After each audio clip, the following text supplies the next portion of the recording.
Muchas bendiciones, mis hermanos. En este momento vamos a comenzar con el estudio de Primera a los Tesalonicenses. Como ustedes pueden ver, ya que esta diapositiva nos lo indica, pero además en este tema vamos a estar tratando también la epístola segunda a los Tesalonicenses y además en la segunda lección vamos a tocar primera epístola a Timoteo. Por supuesto, es una cantidad de contenido bastante grande que debiera ser tratado en un tema cada una. Pero por causa de tiempo, del tiempo, ¿verdad? Que tenemos, que es limitado, pues entonces hemos tenido que compactar un poco los contenidos para poder abarcar la mayor cantidad de aspectos posibles de las epístolas de Pablo. Pero como ustedes van a poder ver, es un estudio muy provechoso y va a tocar una serie de temas doctrinales, prácticos y pastorales muy importantes. Así que vamos a comenzar con Primera a los Tesalonicenses.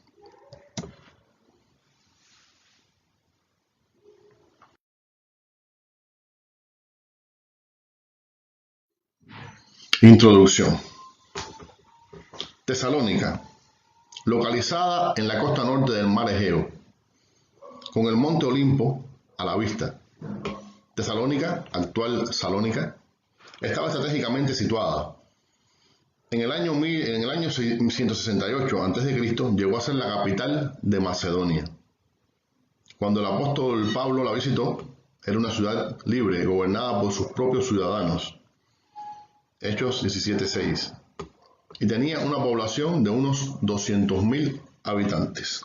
Cifra esta que era una cantidad bastante grande para una ciudad de la época.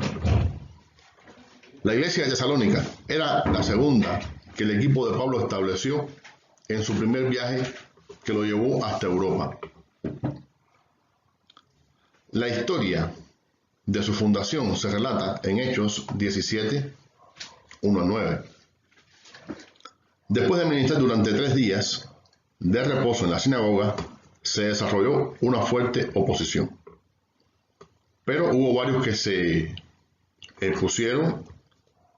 pusieron su fe en Cristo. Esta epístola fue escrita alrededor del 50-51 después de Cristo y es ubicada en el primer lugar en el orden cronológico de las epístolas paulinas. Ya estuvimos hablando acerca de esto y explicamos que hay un asunto que ha sido de debate y de controversia respecto a si fue Gálatas la primera que se escribió. Si Gálatas fue escrita en el año 49, entonces sería la primera, ¿verdad? Pero nosotros, por causa de las dudas que hay, pues, y casi todos los estudiosos colocan a Primera a los Tesalonicenses como la primera epístola escrita por el apóstol Pablo y pues por estas razones es lo mayormente aceptado. Autor y fecha. En el primer versículo de cada una de las epístolas, Pablo se identifica como autor de ambas, o sea, primera y segunda a los tesalonicenses. Fueron escritas desde Corinto, y ese detalle nos ayuda a ponerles fecha. Los de Tesalónica, de Tesalónica Pablo salió para Berea, donde también tuvo éxito. Pero llegaron los judíos de Tesalónica y provocaron un alboroto que resultó en la salida apresurada de Pablo con rumbo a Atenas. Silas y Timoteo se quedaron en Berea, pero cuando llegó a Atenas, Pablo dio órdenes a los hermanos que le acompañaron hasta esa ciudad para que dijeran a sus colegas que lo alcanzaran cuanto antes. Hechos 17, Por tanto, sería muy provechoso que usted pudiera leer Hechos 17, 10 al 15, para que pueda refrescar todos los acontecimientos alrededor de la visita de Pablo a Tesalónica, de su evangelismo allí. Luego entonces su evangelismo en Berea y todos los acontecimientos relacionados con la iglesia de Tesalónica. El libro de los Hechos no registra su llegada, pero primera a los Tesalonicenses 3, 1 al 5 sí registra el hecho de que Pablo envió a Timoteo de regreso a Tesalónica para confirmar a los hermanos y averiguar su estado espiritual. No sabemos exactamente para dónde fue Silas, pero se cree que posiblemente fue a Filipos, otra ciudad macedonia. El regreso de ambos se menciona en Hechos 18, 1 al 5. Para entonces Pablo ya estaba en Corinto, hasta donde Timoteo le llevó buenos informes de los hermanos de Tesalónica. Se cree que allí mismo Pablo escribió su primera epístola a los tesalonicenses, aproximadamente en el año 51 o 52. La segunda carta fue escrita pocos meses después, en el mismo año. Así que, como ustedes van a poder ver, la segunda epístola a los tesalonicenses se ubica aproximadamente en la misma fecha que la primera, o sea, un poco después, un tiempo después, unos meses, tal vez después. Propósito de las cartas, o sea, primera y segunda a los tesalonicenses. La primera fue escrita para agradecer a los hermanos, para animar a los creyentes, defenderse de acusaciones falsas, corregir algunas ideas erróneas acerca de los acontecimientos futuros y dar instrucciones prácticas para la vida diaria. Y segunda a los tesalonicenses fue escrita para corregir algunas ideas equivocadas acerca del día del Señor. Reprender a algunos por abrazar esas ideas, que por abrazar esas ideas estaban practicando malas costumbres. Ok, así que, como es lógico,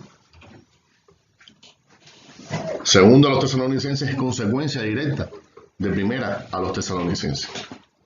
Sobre todo porque Pablo trata de corregir algunas ideas erróneas que surgieron después que él escribió su primera carta. Hubo hermanos que no entendieron bien todas estas enseñanzas de Pablo, las malinterpretaron.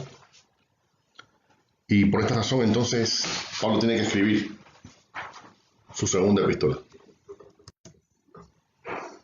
Tema de la primera epístola a los tesalonicenses. El tema mencionado con más frecuencia en la primera epístola es la segunda venida de nuestro Señor Jesucristo. Cada capítulo menciona ese glorioso acontecimiento, como se observa en los siguientes versículos. Bueno, aquí se dan los versículos, ¿verdad? Esta nota que tomamos de una Biblia con comentarios, pero es así. El tema predominante en primera a los tesalonicenses es la segunda venida de Cristo. Y aunque hay otros aspectos que Pablo toca, se puede considerar que es el tema principal de esta carta.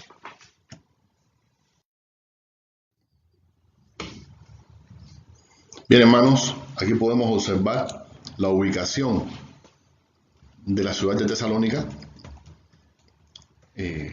donde Pablo fundó la iglesia de Tesalónica.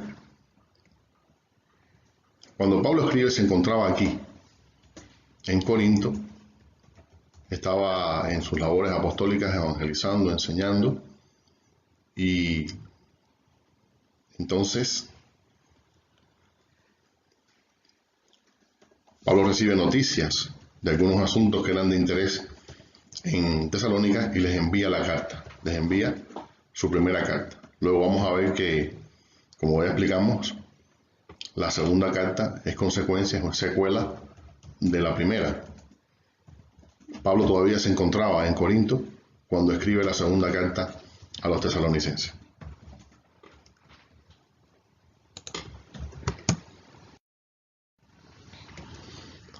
Comenzamos con el primer capítulo de primera a los tesalonicenses. versículos 1 al 10. Comienza la epístola sin mencionar su condición de apóstol. Como en otras lo hizo, al parecer no necesitaba hacer notar su autoridad apostólica con los de Tesalónica. Recordemos que el apóstol Pablo era muy conocedor de la condición espiritual de sus discípulos. ¿Ok? Excepto la iglesia de Galacia, por cuya actitud estaba sorprendido Pablo, ¿verdad? De que ellos tan rápidamente hubieran cambiado de parecer después que él salió. En todas sus demás epístolas muestra un conocimiento bastante grande de la condición espiritual, de la personalidad de sus discípulos o la mayoría de ellos. En su carta a los tesalonicenses se nota la familiaridad con que Pablo escribe. Y él entiende que los hermanos para nada van a cuestionar su autoridad. Él era un auténtico siervo de Dios y ellos lo sabían de sobra. Pablo daba gracias a Dios por estos creyentes, por como habían perseverado en la fe en medio de aquella contaminada sociedad. Pablo estaba muy complacido con la iglesia de Tesalónica, a tal punto que declara lo siguiente: acordándonos sin cesar delante de Dios y Padre, del Dios y Padre nuestro, de la obra de vuestra fe, del trabajo de vuestro amor, de vuestra constancia en la esperanza en nuestro Señor Jesucristo. Así que para Pablo era muy grato escribirle a estos hermanos.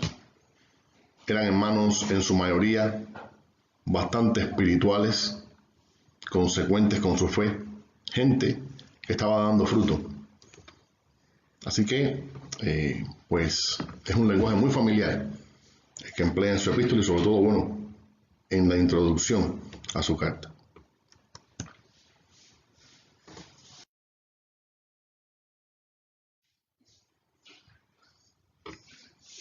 Muchos de los tesalonicenses eran gentiles convertidos de su idolatría al cristianismo y otros judíos. En el relato que nos narra Lucas en el libro de los Hechos de los Apóstoles, vemos cómo fue la llegada de Pablo a la sinagoga de Tesalónica. Hechos 7, 14, 17, 1 al 4. De manera muy efectiva, les llegó el mensaje. No solo fueron palabras, sino también en poder. Griego, dinamis. Ese poder prometido en Hechos 1:8 también tocó a los tesalonicenses. Esa fórmula es esencial para el establecimiento de los discípulos. Porque si no hay un respaldo de poder, como dice la palabra de Dios en Hechos 1:8, pero recibiréis poder cuando haya venido sobre vosotros el Espíritu, y me seréis testigos en Jerusalén y hasta lo último de la tierra. Si no respalda Dios con poder, con milagros, con señales, con toques poderosos del Espíritu, entonces no es tan efectivo el trabajo de evangelismo, el trabajo apostólico en la fundación, el establecimiento de iglesias.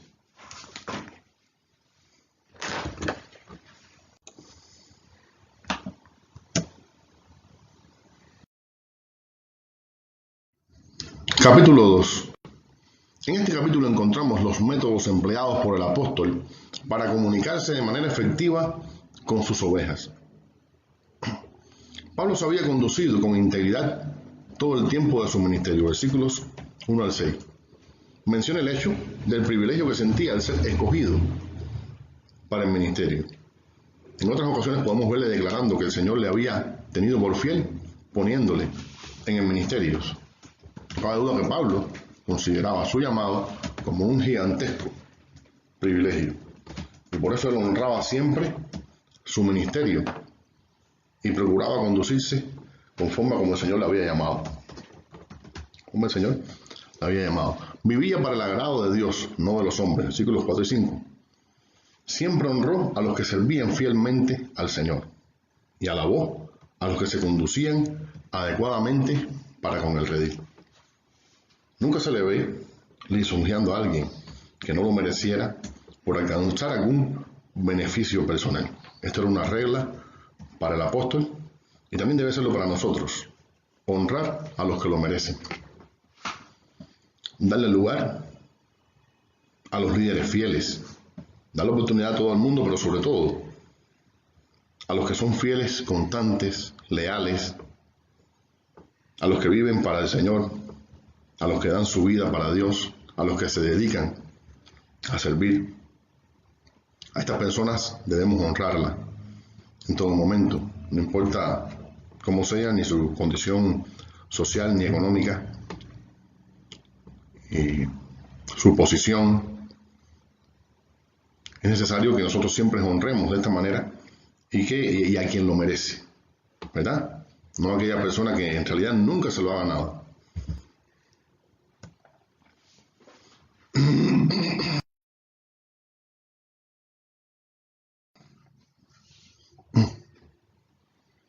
Se consideraba a sí mismo como un padre en cuanto al cuidado y preocupación de sus hijos espirituales.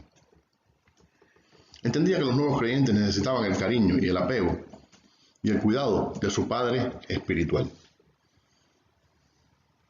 Así que Pablo era un padre amoroso con todos y se ocupaba especialmente de los nuevos creyentes. Trabajó arduamente entre ellos para dejarles ejemplo. Los padres no solo se ocupan de cuidar, sino también de formar. Se ocupan de dejar también un ejemplo. Así que les dejó ejemplo, les dejó testimonio de cómo es que se vive la vida cristiana. Y era alguien cercano, ¿verdad? Alguien accesible. El ministerio triple de Pablo como padre era exhortar o persuadir, consolar o estimular, encargar o testificar. Pablo no solo les enseñó la palabra, sino que los animaba a partir de sus propias experiencias. Pablo era todo un ministro, un hombre muy preparado, de un gran conocimiento, de un alto cargo dentro de la iglesia, de una alta responsabilidad. Pero era una persona humilde, una persona dedicada, que no veía como algo impropio o algo demasiado sencillo o bajo, que no le correspondía para animar, ayudar y consolar y corregir y enseñar las primeras cosas más sencillas del Evangelio a todos los hermanos.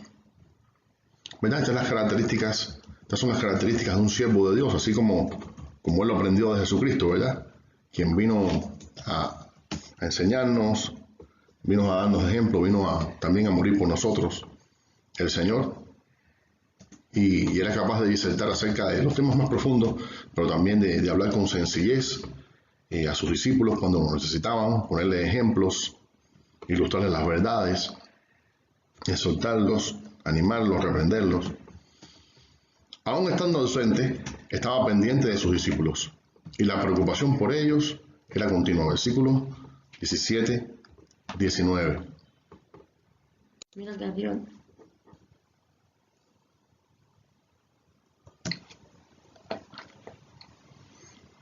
Buenas noticias, capítulo 3. En este capítulo, Pablo recibe la mejor de las noticias acerca de los tesalonicenses. O sea, Pablo expresa que recibió las mejores noticias. Timoteo le traía un informe. Timoteo le llevó un informe muy positivo acerca de los tesalonicenses. Pero cuando Timoteo volvió de vosotros a nosotros y nos dio buenas noticias de vuestra fe y amor, y que siempre nos recordáis con cariño, deseando vernos, también nosotros, como también nosotros a vosotros. Por ello, hermanos, en medio de toda nuestra necesidad y aflicción, fuimos consolados de vosotros por medio de vuestra fe. Porque ahora vivimos si vosotros estáis firmes en el Señor. Por lo cual, ¿qué acción de gracias podemos dar a Dios por vosotros? Por todo el gozo con que nos gozamos a causa de vosotros delante de nuestro Dios. En medio de las tribulaciones que había sufrido el apóstol, la buena noticia de que los creyentes estaban firmes, sólidos en la fe, era todo un bálsamo para Pablo. Así que fíjese qué satisfacción mostraba el apóstol, a pesar de que estaba en momentos de crisis, en momentos de dificultad seria, de persecución, de tribulación, teniendo que huir de un lugar a otro, siendo perseguido, bajo amenazas y demás, pero con saber, conocer acerca de los hermanos y que seguían creciendo en la fe y dando fruto, y que ellos estaban bien y que estaban honrando a Jesucristo, era un motivo de alegría. Era como si los hubieran dado un gran aliento, como si los hubieran resucitado, ¿verdad? En ese momento. Pues este es el sentir de los siervos de Dios, de todos los siervos de Dios debería ser así el sentir. Capítulo 4. Exhortaciones a seguir agradando a Dios. Versículos 1 al 12.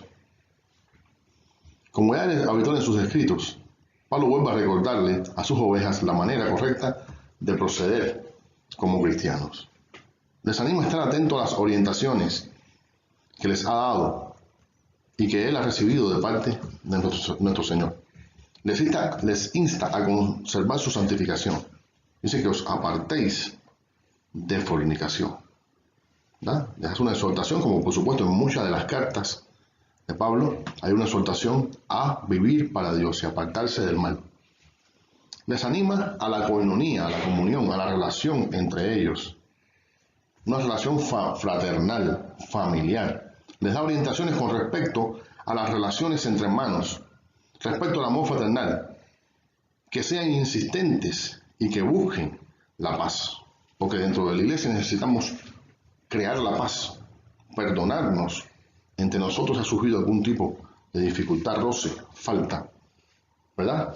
Y ser amorosos con los hermanos, dice la palabra de Dios, no se ponga el sol sobre vuestro enojo.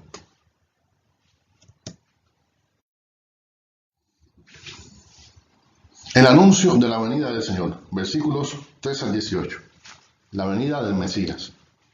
Este pasaje es uno de los más relevantes acerca del tema de la segunda venida de Cristo que se halla en la Escritura. Aquí Pablo ofrece una serie de detalles que no se encuentran en otros pasajes donde se habla del tema. Así que, por supuesto, es muy valioso lo que se dice aquí para la doctrina de los hechos de los últimos tiempos o la escatología. Es significativo que se dan detalles acerca de este evento. Hay una triple promesa. Los muertos en Cristo resucitarán. Pablo les dice que los muertos van a resucitar. Se levantarán, serán levantados primero, en un instante, antes, mediante el milagro de la resurrección, un milagro que está en Dios, que es para Dios sencillo, por cuanto Él es creador y todopoderoso, pero esta es la esperanza de todos los cristianos. ¿Ok? Los que estemos vivos en ese momento seremos arrebatados, decía Pablo. Recordemos que él pensaba que iba Cristo a venir, aún él estando vivo, y sus destinatarios también.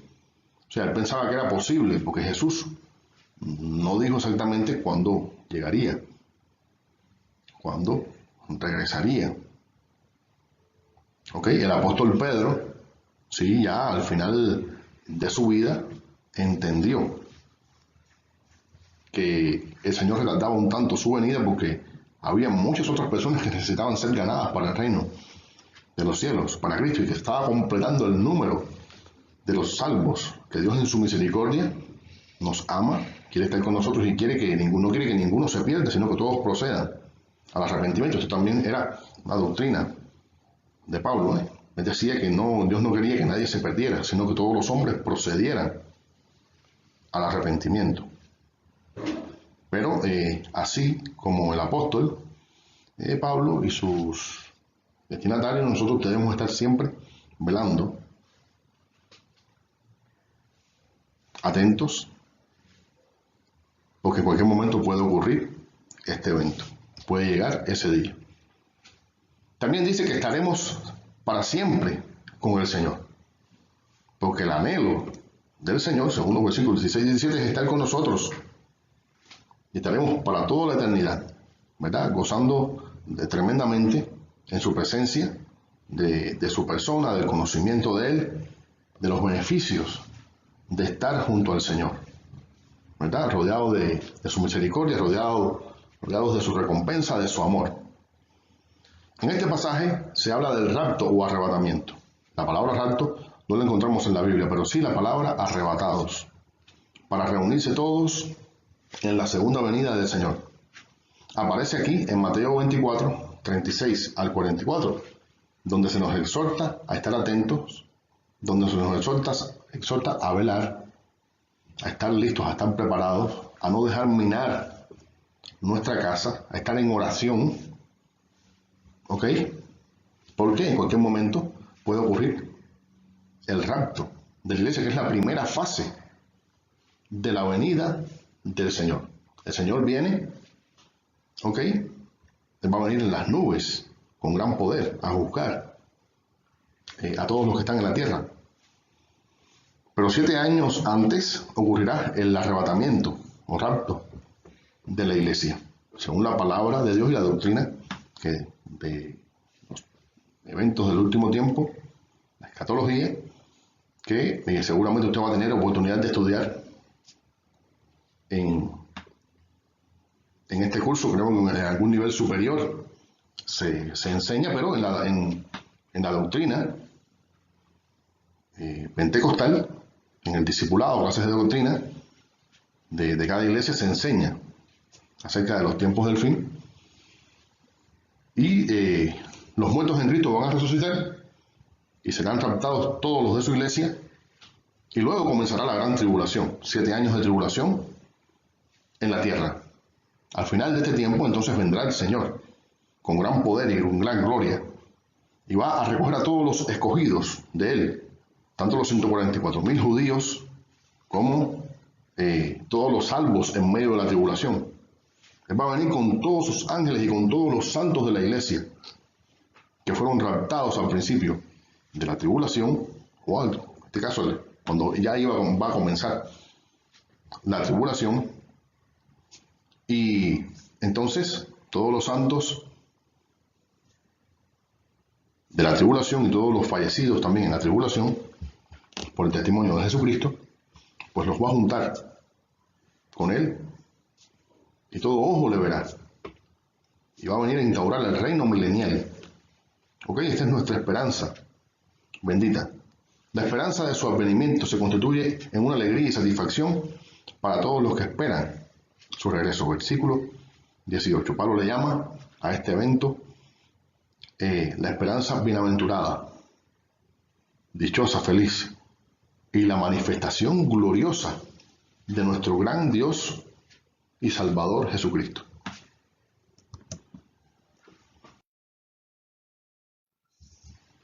Cuatro 17. Arrebatados. Arpazo. De Strong. Capturar, quitar, atrapar, tomar por la fuerza.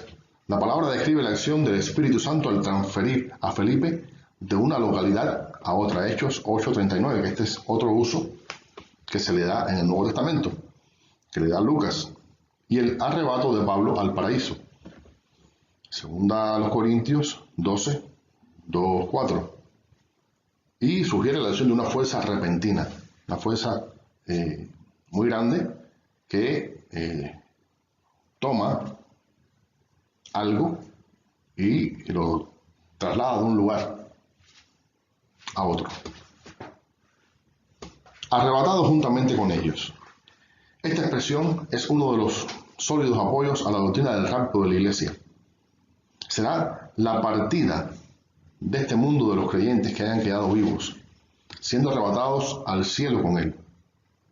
Y los que hayan muerto, para ese entonces, resucitarán e irán al encuentro de su Señor.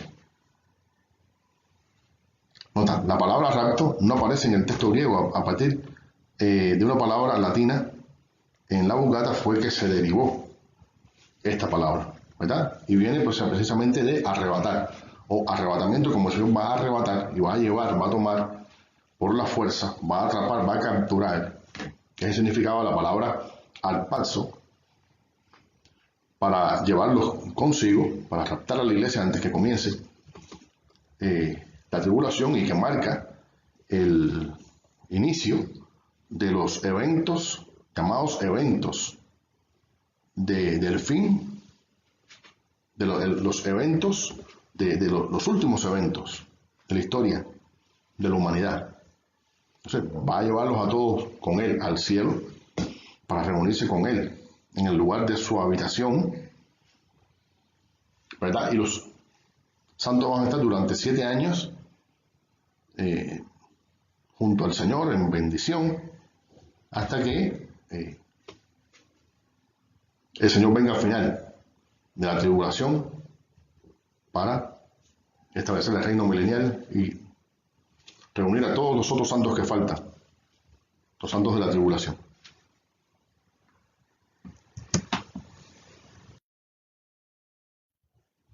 (4:18) y 5:2. Alentaos unos a otros. 5:11. Animaos unos a otros. Se reitera la frase, esta misma frase. Esta enseñanza tiene como objetivo alentar a los que aguardan por la venida del Señor. No para despertar dudas especulativas de unos cuantos. Lo más importante es cómo los tesalonicenses lo sabían, que el día del Señor vendría como un ladrón en la noche. O sea, vendría de una manera inesperada. Así que era importante que unos a otros se alentaran, ¿ok? Sabiendo de que a pesar de las tribulaciones, dificultades y problemas de la vida, nosotros tenemos una esperanza bienaventurada. Tenemos al Señor que está con nosotros, pero lo que nos tiene preparado para nosotros es tremendo. ¿Ok? Es tan grande que tenemos que alentarnos unos a otros con esta bendita esperanza, con esta reunión que vamos a tener con el Señor para la eternidad, para siempre. Tenemos que despreciar esta vida, ¿verdad? Para que nosotros alcancemos y tengamos una amplia entrada en la vida eterna y en el reino de nuestro Señor Jesucristo. No se pretende con esta frase elogiar el mal comportamiento de un ladrón, sino que sea captada la escena de la frase, que es la fugacidad del evento, que es la rapidez del evento, que es lo inesperado del evento. Es algo que las personas no se esperan, porque nadie espera a que una persona entre a su casa para atacarle, para robarle, ¿verdad? Es algo inesperado, es algo que ocurre de una manera súbita. Así que, pues también nosotros tenemos que estar listos, porque nadie sabe cuándo va a ser y va a coger de sorpresa absolutamente a todo el mundo. Así que tenemos que estar alertas. Capítulo 5. Listos siempre, aguardando el regreso del Señor por sus santos. 3-11. Velando, esperando. ¿Cómo se vela? Hermano, en oración, sobre la palabra, cuidándose, uno de apartarse del mal, de no dar lugar al enemigo, de no dar lugar a la carne, y por supuesto caminando con el Señor, ¿verdad? Como Enoc caminó con el Señor, nosotros caminemos con el Señor, como aconseja Pablo, como aconseja Pedro, como aconseja el mismo Señor Jesús, en sobriedad, teniendo una vida dedicada al Señor, una vida metódica, una vida de oración, una vida de búsqueda del Señor. ¿Ok? En luz, o sea, estando en la santidad que agrada al Señor, en la luz de Cristo, siguiendo al Señor, siempre preparados con la armadura de un soldado cristiano, siempre estando atentos a lo que el Señor nos está llamando a que nosotros hagamos. Listos, porque sabemos que van a haber tribulaciones, van a venir problemas, dificultades, van a haber ataques de Satanás, van a haber ataques del mundo. Esto es sumamente importante. Cuidadosos de la salvación, y esperanzados, siempre aguardando al Señor. Nuestra esperanza bendita. Nos dice que tenemos que aguardar el regreso del Señor por su iglesia, el regreso del Señor por sus santos.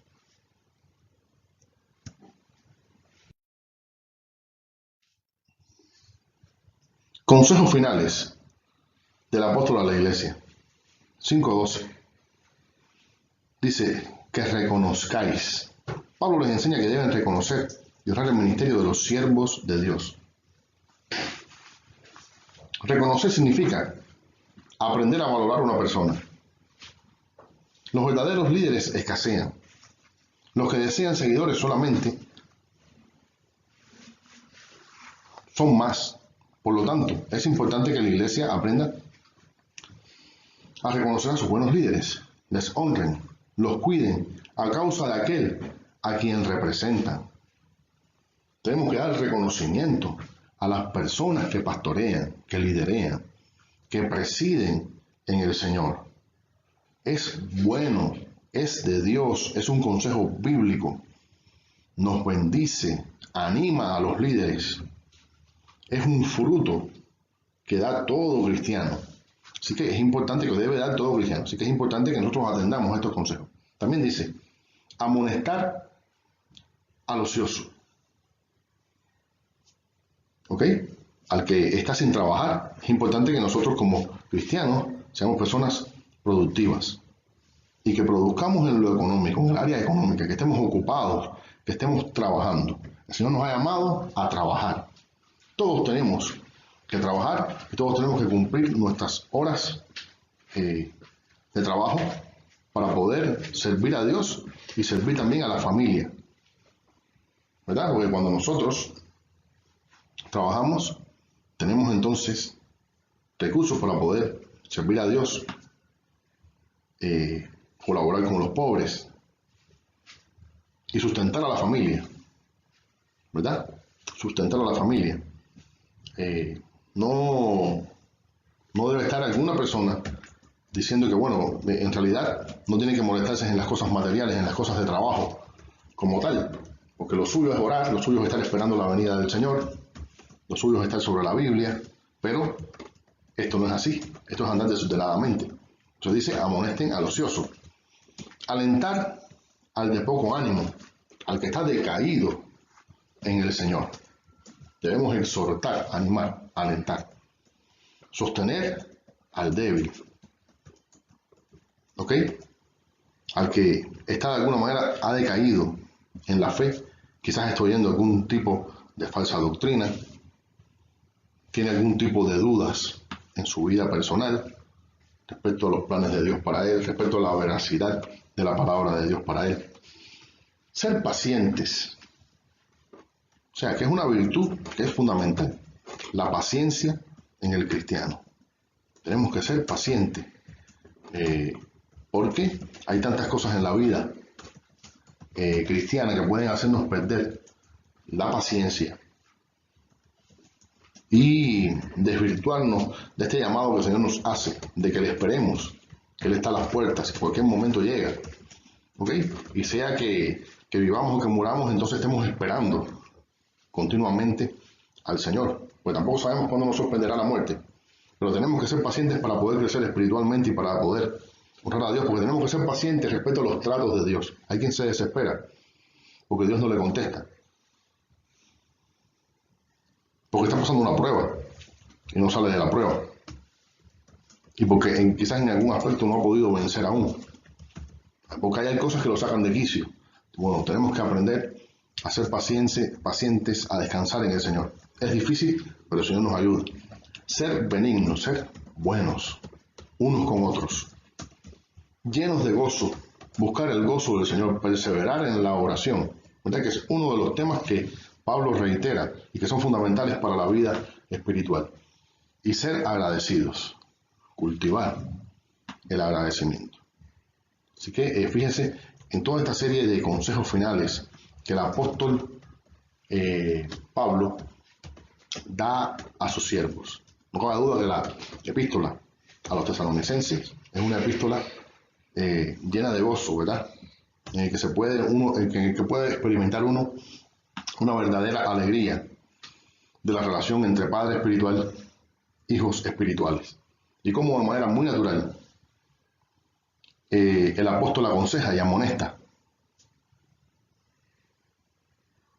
Y esto fluye de la mejor manera, hermanos. Él les aclara sobre todas las cosas respecto a la venida del Señor. Les habla, les detalla respecto a lo importante es que todos estén listos y que todos puedan tener una buena entrada, así como él también lo decía. Me espero una amplia entrada en el reino de nuestro Señor Jesucristo. Aprendamos estas cosas, hermanos, y además compartámoslas con nuestros discípulos. Entonces continuamos, seguimos adelante. El mandato: no apaguéis el espíritu y no menospreciéis las profecías. Su consejo es insistir en ser fervorosos, cuidar la comunión, pedir la llenura del Espíritu Santo e insistir en ello. Para el apóstol, las manifestaciones carismáticas eran elementales en la iglesia. El apóstol Pablo, y 1 Corintios 12:14 habla acerca de esto. El apóstol Pablo, en todas sus epístolas, anima, exhorta a que las personas sean llenas del Espíritu Santo. Para él era fundamental para el creyente, para su servicio, el recibir la unción, el bautismo en el Espíritu Santo con su señal inicial, el hablar en lengua, como se nos habla en los Hechos de los Apóstoles, capítulo 2, y en otros pasajes también de los Hechos. Así como también en 1 Corintios 14, Pablo le dice a los hermanos que él habla en lenguas, más que todos ellos. ¿Ok? Así que nosotros tenemos que buscar la llenura del Espíritu, y la buscamos a través de la oración, de la búsqueda, de la insistencia delante de Dios, en que Dios nos unja, en que nos dé la unción, y el estar sobre la palabra, y por supuesto también en la obediencia al Señor.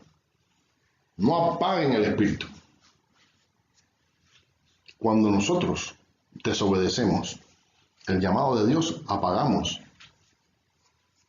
el Espíritu. ¿Ok? Cuando nosotros no permitimos las profecías, las palabras de ciencia, cuando evitamos los aspectos que tienen que ver con milagros, cuando dejamos de practicar la oración de fe y la fe, orar con fe para recibir milagros de Dios, cuando nos apocamos, cuando pensamos que bueno, Dios no me va a usar en esto o en lo otro, cuando vamos a evangelizar sin la fe de que tenemos el poder de Dios a nuestro favor, de que hemos buscado a Dios, que hemos ayunado, que hemos orado y que Dios va a hacer grandes cosas, de que el enemigo va a huir delante de nosotros tal y como está prometido en la palabra de Dios, tal como lo vimos en la vida de Jesús y los discípulos, así en los apóstoles, en el ministerio de Pablo. Nosotros tenemos que tener toda fe, que el Espíritu está con nosotros y que nos fortalece y que nos da dones para que su evangelio se extienda, para edificar a los hermanos y para que su evangelio se extienda. No apaguen el Espíritu, den lugar al Espíritu Santo. No menosprecien, no tengan en poco las profecías. Dios nos habla a través de las profecías que se dan, de las palabras de ciencia, de las palabras de sabiduría, que ocurran milagros. Tenemos que pedir los mejores dones, dice la palabra de Dios, 1 Corintios 14. Tenemos que robar, tenemos que orar, porque Dios nos llene de los dones.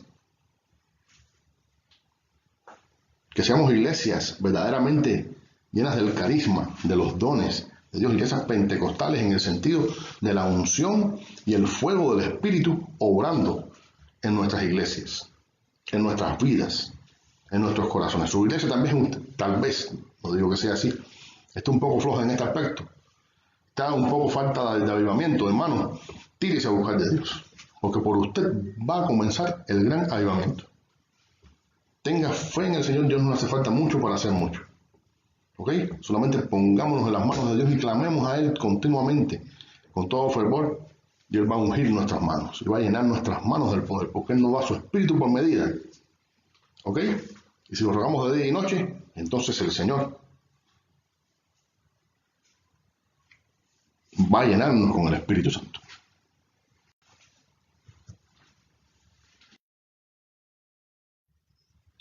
despedida. Pablo se despide ordenándoles que leyeran esta carta a todos los creyentes. Y por supuesto no podía faltar una despedida citando que la gracia del Señor Jesucristo fuera con todos ellos. Ok, hermanos, ya hemos visto lo tremendamente instructiva que es esta epístola. Por falta de tiempo no se pudo tocar todos los aspectos, pero es un estudio provechoso que les animamos a que sigan adelante. Así que vamos a pasar ahora a segunda a los Tesalonicenses.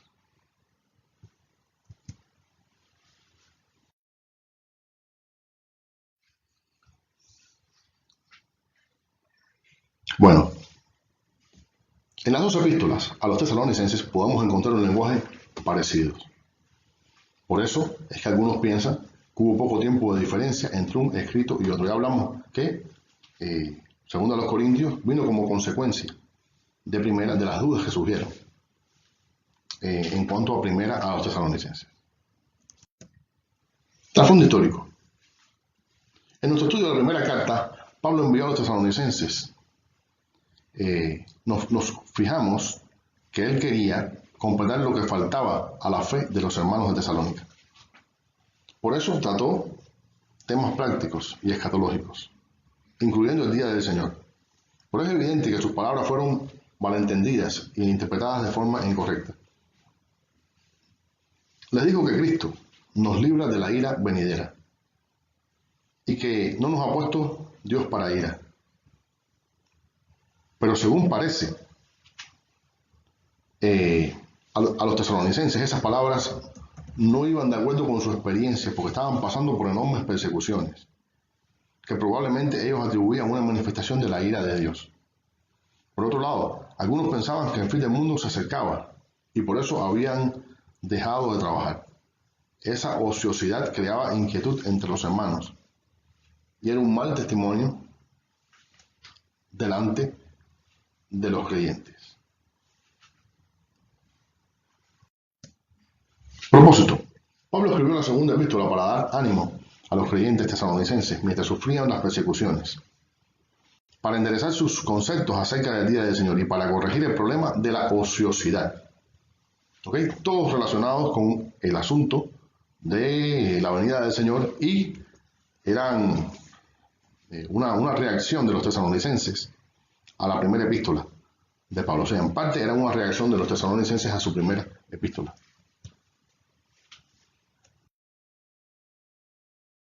Aspectos coincidentes en ambas cartas. En primera, encontramos el tema del rapto de la iglesia, lo cual deviene como tema central de ambas epístolas. En la primera se dice que algunos creyentes estaban perplejos por la muerte de sus seres queridos y si estos perderían el regreso del Señor. En segunda surge otro problema, aunque también estaba relacionado a la venida del Señor. Es evidente que tanto en primera como en segunda los creyentes se vieron sometidos a procesos de pruebas y persecuciones. No se especifica qué tipo de dificultades enfrentaron, pero es obvio que sí las tuvieron. En medio de circunstancias hostiles a su fe, mostraban resistencia y perseverancia, las cuales Pablo les elogia, transmitiéndole palabras de admiración. Así que todas estas circunstancias estaban ocurriendo, pero en la segunda epístola trata de otro tema, porque surgió otro problema, que era el de la ociosidad. Algunas personas que pensaban que ya el Señor venía y se habían dedicado a esperarlo, actuando tan inocentemente por causa de que pensaban que debían estar constantemente aguardando la venida del Señor, que hasta habían dejado sus labores, sus obligaciones, aquello que también es un mandamiento del Señor.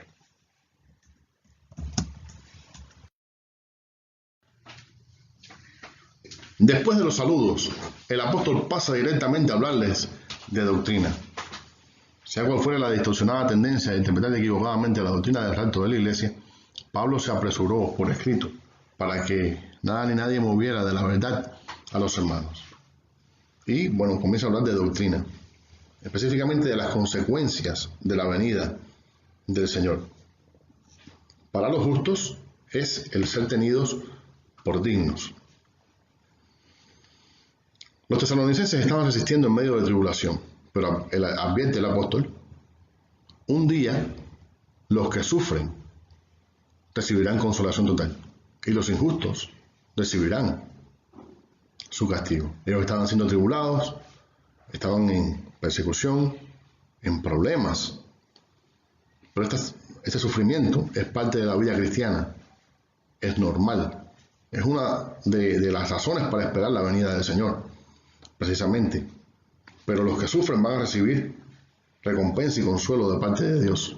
Sin embargo, los injustos recibirán el castigo. 1:7. Cuando se manifieste el Señor Jesús desde el cielo, en el día del Señor los impíos sufrirán pena de eterna perdición, excluidos de la presencia del Señor. Los malvados condenados serán para la eternidad, en tanto que los redimidos estarán siempre con el Señor. Primera Tesalonicenses 4:17. Y habrá exclusión total de los impíos en aquel día. Así que esta es la esperanza que Pablo les habla. Y no quiere decir que los impíos van a salirse con la suya y van a perseguirlos y van a atribular a la iglesia y no van a tener ningún tipo de consecuencia. No, no es así. De hecho, los justos van a ser recompensados. Y los impíos también van a tener su respuesta y serán condenados.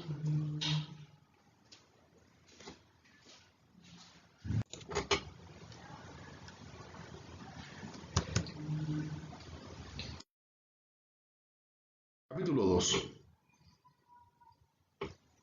Es en este capítulo donde llega Pablo al objetivo de su carta, hablarles acerca del día del Señor y del hombre de pecado. La iglesia necesitaba trabajar en su establecimiento y crecimiento, no en estar temiendo, pensando que el día del Señor ya se había efectuado. Algunos pensaban que ya el día del Señor había ocurrido y que todos los eventos del fin se habían efectuado ya. Hasta tal punto llegó la confusión de estos hermanos, derivado de sus propios pensamientos, de sus propias conclusiones que llegaron después que Pablo les escribió. Está cerca, o sea, el día está cerca. En el versículo 2 debe leerse como que ya está presente. Pablo les aclara que aún faltan acontecimientos importantes por suceder antes que esto ocurriera. O sea que todavía no había, aunque el tiempo estaba cerca, porque el Señor lo dijo de esa manera, ¿ok? Recordemos que Él no les especificó cuándo es que regresaría, sino que tenían que estar atentos, tenían que estar alertas,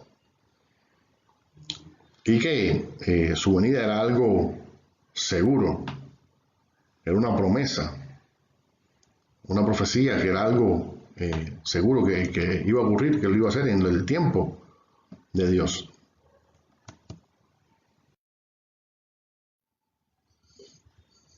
Pero habría una serie de señales antes de su venida. Primeramente, la apostasía. Debía ocurrir la apostasía. Muchas personas abandonarían la fe. Muchos se apartarían de la verdad. Muchos escogerán los cuentos, las fábulas. Tergiversarán las escrituras para su propio provecho, pero también para su propia perdición. Iba a ocurrir una apostasía tremenda, gigantesca, que se está manifestando ya en el tiempo de Pablo y que siguió desarrollándose y que pudimos ver su clima, su apoteosis, hermanos, después del siglo IV, como poco a poco la iglesia comenzó a corromperse cada vez más, ¿verdad? Hasta convertirse en esa institución apóstata que es la Iglesia Católica, y que hubo una necesidad, de hecho, crear un movimiento de reforma, un movimiento que provocó una separación de muchas personas que detestaban la doctrina apóstata y antibíblica de la Iglesia Católica. ¿Ok? Y muchos a través de la historia trataron de hacerlo, a través del tiempo, pero no fue posible, ¿verdad? Hubo muchos santos que se levantaron contra toda esta abominación idolátrica y apóstata, pero fueron bañados en sangre y acallados, la mayoría. Hasta que, pues, en 1500, siglo XVI, a partir de 1517, comienza el movimiento reformista, ¿verdad? Este movimiento evangélico, del cual nosotros somos parte, de donde surgió el movimiento evangélico, ¿verdad? Así que fue un plan de Dios, las cosas en el tiempo del Señor. Y, por supuesto, entonces, la razón del movimiento era poder volver a la sencillez del Evangelio, a la verdad del Evangelio, ¿verdad? Al estar cuerpo a cuerpo con la palabra de Dios y someterse a ella, lo que estaba establecido por el Señor, lo que fue establecido por los apóstoles del Señor, ¿ok? La verdad de Dios.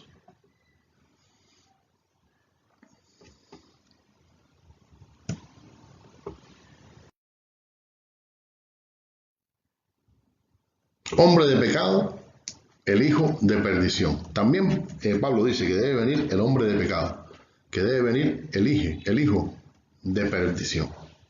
Un personaje que encabezará una escena mundial. El hombre de pecado, hijo de perdición, es una persona, no está refiriéndose específicamente a un grupo de gente, o una manera en que se manifestarán las personas en el tiempo.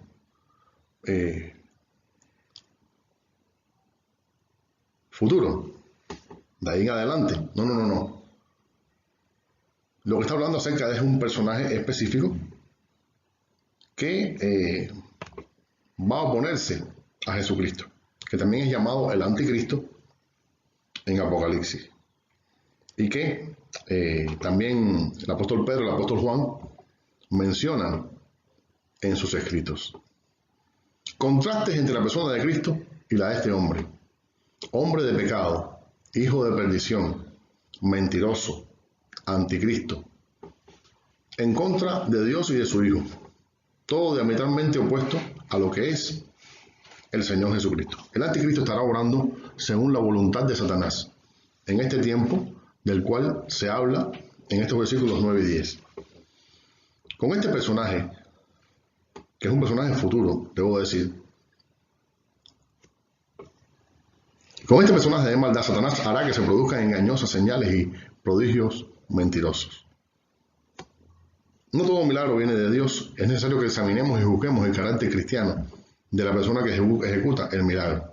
Sus frutos evidenciarán su autenticidad.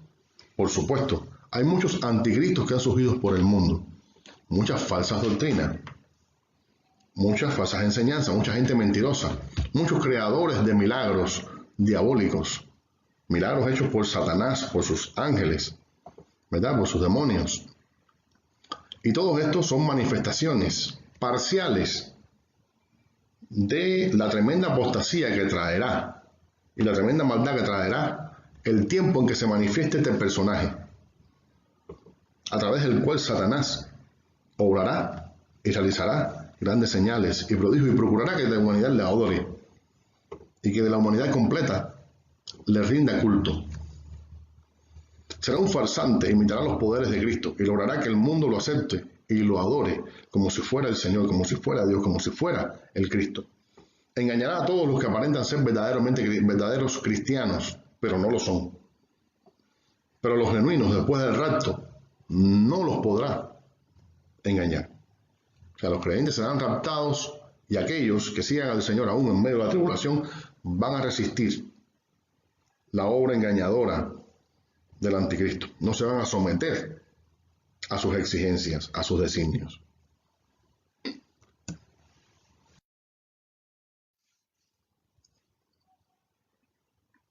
Ahora, la iglesia escogida para salvación. La persona del anticristo no habrá comenzado su obra hasta que la iglesia no haya sido raptada. La iglesia no tendrá que formar parte ni ser testigo de semejante época de corrupción y de ruinas. Okay, la iglesia se va arrebatada, como ya estuvimos nosotros conversando acerca de este tema, y que Pablo también habla de manera especial en primera a los tesalonicenses.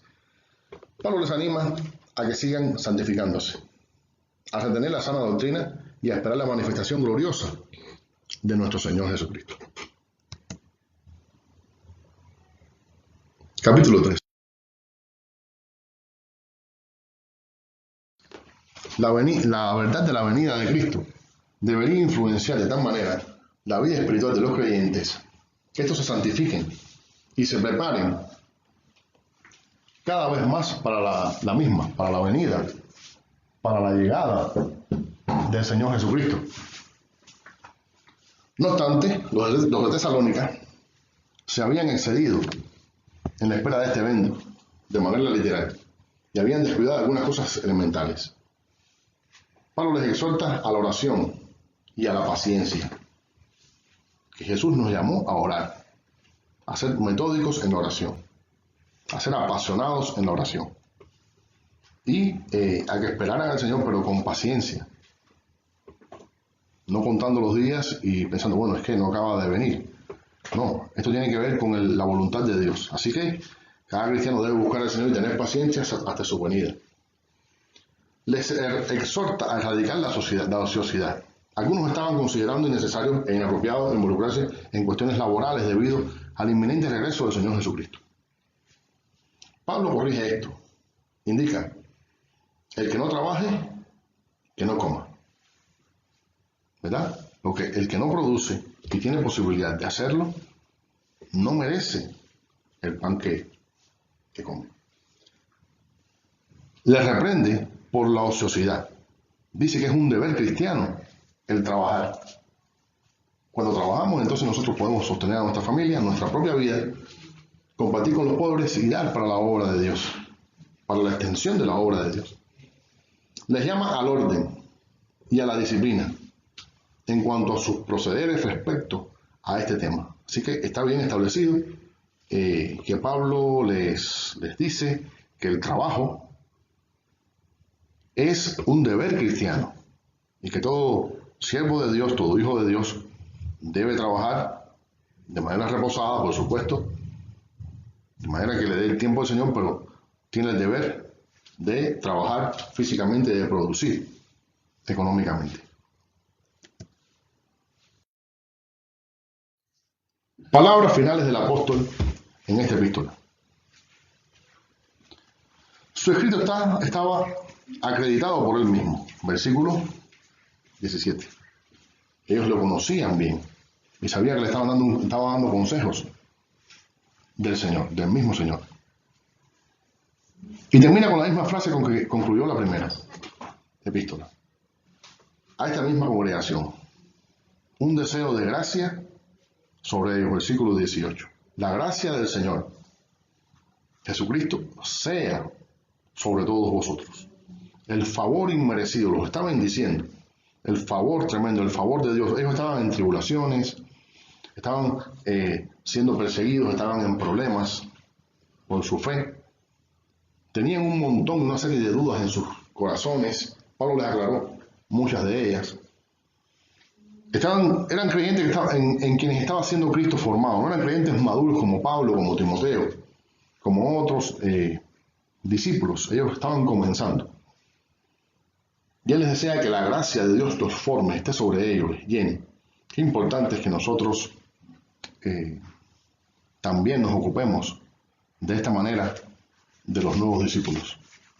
Es nuestro deber formar obreros fuertes y trabajar y reconocer a los líderes maduros y que son muy productivos dentro de la obra de Dios, pero también formar a los nuevos creyentes, a las nuevas generaciones de cristianos, a los niños, a los hijos de las personas que aceptan a Cristo y se convierten. ¿Ok?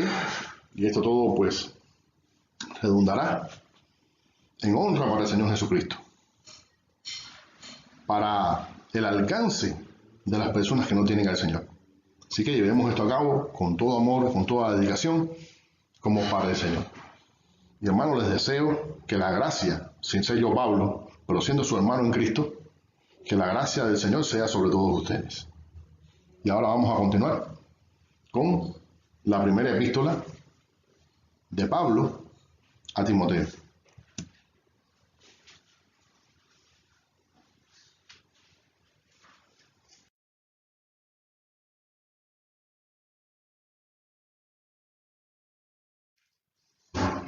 Bueno, ahora vamos a comenzar el análisis de esta fantástica epístola.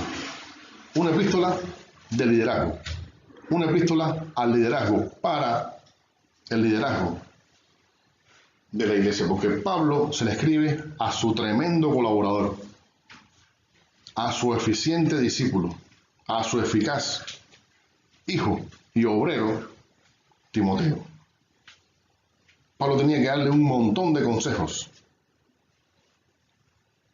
a Timoteo respecto al trabajo tan arduo, tan difícil que debía ser este siervo de Dios en Éfeso. ¿Ok? Entonces vamos a continuar con esta epístola.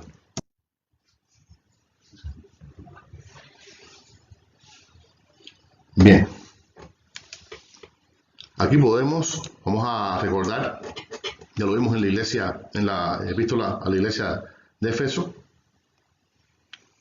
que está ubicada aquí, donde está este puntico negro. Recordamos que era una ciudad grande, una ciudad importante, portuaria, una ciudad rica.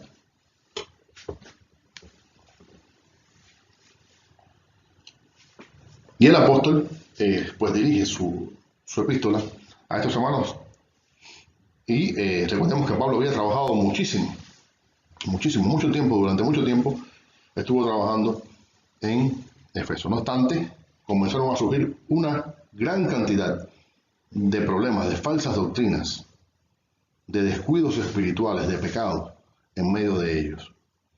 Recordemos que el apóstol se reunió con ellos en Mileto, y ahí tuvo una reunión y le hizo una serie de advertencias que no pasó mucho tiempo en que comenzaron a cumplirse. ¿Okay? Eran palabras del Señor. Continuemos.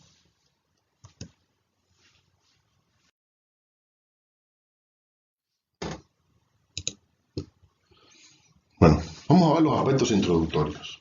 Primera epístola a Timoteo, de acuerdo con los estudiosos, fue escrita poco después de su liberación, o sea, la liberación de Pablo, de su prisión domiciliaria en Roma.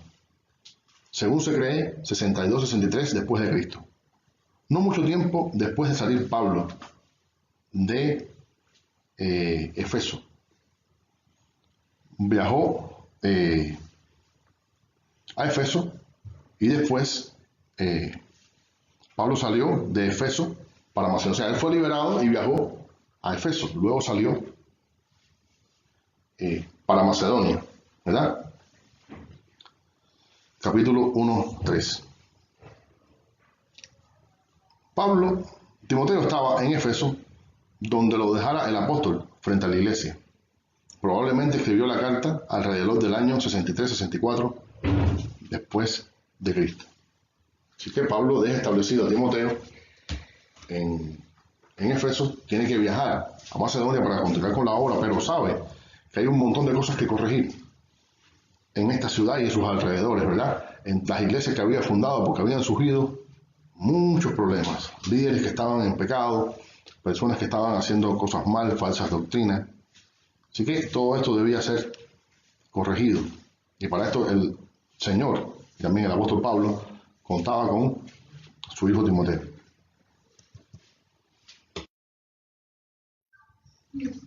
Al escribir estas cartas, estamos hablando de primera y segunda a Timoteo, Pablo se encuentra en la postrimería de su vida. Ya era un hombre mayor, la cual ha gastado a lo largo de los muchos años esforzados de trabajo, o sea, su vida. Entre ellos, enseñar y entrenar a una nueva generación de obreros cristianos que serían sus sucesores. Habrían de cuidar las iglesias por él fundadas y se encargarían de seguir agregando nuevos convertidos a la iglesia. La iglesia tenía que ser supervisada, la iglesia tenía que ser cuidada, los asuntos tenían que ser atendidos que surgieran, que pudieran desviar a los creyentes de la santidad y de las doctrinas del Señor.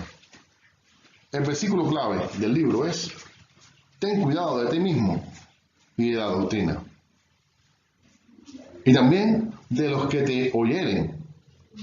Toda la carta es un valioso manual de recomendaciones y razonamientos para lograr estos objetivos. Así que él tenía que dar consejos a Timoteo, para la propia persona de Timoteo como líder, pero además debía dar consejos respecto a cómo debía conducirse Timoteo en la iglesia y hacia los hermanos. Por esa razón decimos que se ha dicho, y es así, que esta carta es como si fuera un manual de liderazgo, un manual de entrenamiento, de consejo para el liderazgo cristiano. Aunque no cabe duda que esta epístola aporta principios cristianos que son aplicables a todo cristiano, no solamente al liderazgo cristiano, sino a todos los cristianos de todas las épocas, ¿verdad? Es palabra de Dios para todos los siervos, hijos de Dios. Propósito. El propósito principal de la epístola era alentar a Timoteo en la difícil tarea de enfrentar los errores doctrinales y prácticos de la iglesia de Efeso y darle instrucciones sobre las responsabilidades pastorales y las cualidades y deberes del liderazgo de la iglesia. ¿Ok? Entonces ya han notado que yo siempre digo Efeso, aunque en la mayoría de los textos se escribe Éfeso, pero en la Reina Valera de 60, que es la que usamos mayormente, se escribe sin la tilde, la E, o sea, no es una palabra esdrújula, sino llana. Nuestra Biblia, Reina Valera, que es la versión más usada, es Efeso. Contenido. La tarea que Pablo le encomendó a Timoteo encerraba serias dificultades. Por eso fue que sintió la necesidad de escribirle una carta con instrucciones sobre cómo enfrentar los problemas. En ella le dice cómo combatir los falsos maestros, cómo organizar el culto de la iglesia, cómo tratar prudentemente a las distintas clases sociales en su seno, todo ello junto a la enseñanza de la fe apostólica y la afirmación de una vida ejemplar. Tema: remoción de las falsas doctrinas, preservación del culto público y del liderazgo apropiado en la iglesia. Palabras clave: diligencia, vigilancia, fuerza, compromiso. Versículos 3 al 11. Timoteo tenía que estar atento a la sana doctrina. Él era un verdadero hijo en la fe del apóstol Pablo, no solamente por el amor que le profesaba, sino también porque lo seguía en su conducta y en su doctrina. Y por eso él le anima, le inspira, le habla de que Dios lo llamó para apacentar a su iglesia. ¿Ok? Y que el Señor nos ha dado la sana doctrina con el objetivo que nosotros la compartamos y nos virtamos sobre nuestros discípulos y que ellos puedan conocer la verdad de manera perfecta, tal y como el Señor Jesús la entregó a sus siervos. Versículo 3, te rogué. Lamentablemente en la congregación habían sido filtradas por falsas doctrinas y Pablo había encomendado a Timoteo para que frenara aquella situación. Pablo consideraba que Timoteo tenía los elementos de conocimiento y también de aptitudes necesarias para poder contrarrestar esta situación y frenar a los falsos maestros, combatir, rebatir, refutar a los falsos maestros, ¿verdad? Así que estos falsos maestros traían a la iglesia una especie de legalismo, algo medio judaizado, obediencia a la ley con la gracia, mezclada con un montón de otras cosas más. En el versículo 4 habla de las fábulas. Probablemente se refiere a numerosas leyendas que los judíos habían añadido al Antiguo Testamento. Así que a menudo los judíos ampliaban las genealogías del Antiguo Testamento inventando nombres, fabricando leyendas en torno a ellos.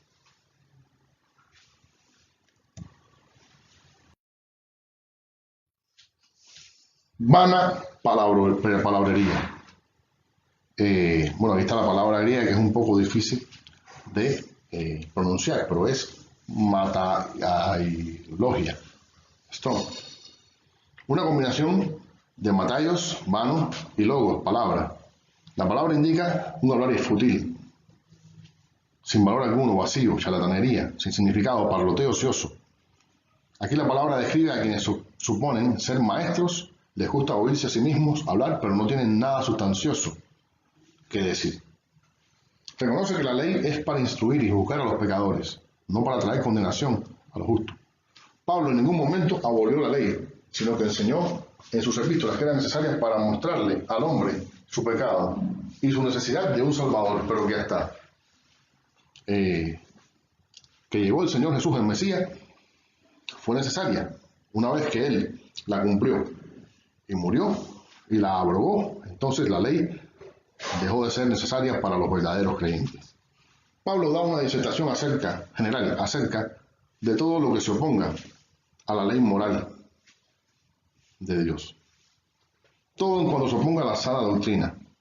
Fornicarios, practicantes de inmoralidades, sodomitas, entregados a la perversión, homosexualidad y todo tipo de pecado que corrompen la santidad y las buenas costumbres cristianas, ¿verdad? No solamente estas que se mencionan, que son algunas de las más importantes, sino todo aquel espectro de obras de la carne, las cuales son mencionadas por Pablo en muchas partes de sus epístolas, de sus escritos, para advertir y amonestar a los creyentes. Versículo 13 habla de blasfemia, blasfemos. Uno que reniega de Jesús. ¿Quién es un blasfemo? Una persona que tuerce la palabra del Señor y que reniega de Jesús, de sus doctrinas, sus caminos y sus seguidores. Pablo decía que él había sido blasfemo por ignorancia.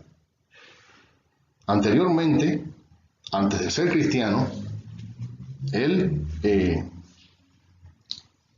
había sido blasfemo de Jesús, había blasfemado del Señor, pero lo hizo porque no conocía al Señor, porque pensaba que estaba haciendo lo bueno, ¿verdad? Porque él era un hombre formado de esa manera, era muy celoso de la ley, él era fariseo, su formación fue una formación farisea, ya que era la mejor formación que podía recibir un judío en cuanto a la ley en su tiempo. Pero Dios lo trató con misericordia, porque no estaba bien informado. Y entonces lo escogió para que fuera su siervo.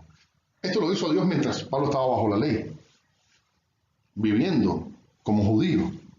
Pero por eso fue, precisamente, por el conocimiento que tenía Dios de su corazón, que lo trató con misericordia y lo trajo de las tinieblas a la luz, para que él fuera apóstol del Señor.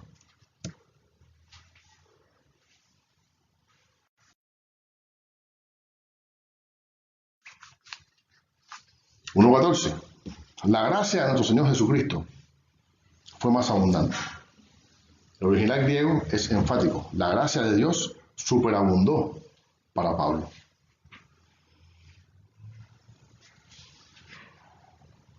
De los cuales yo soy el primero, 1:15. Pablo no había olvidado lo que él era.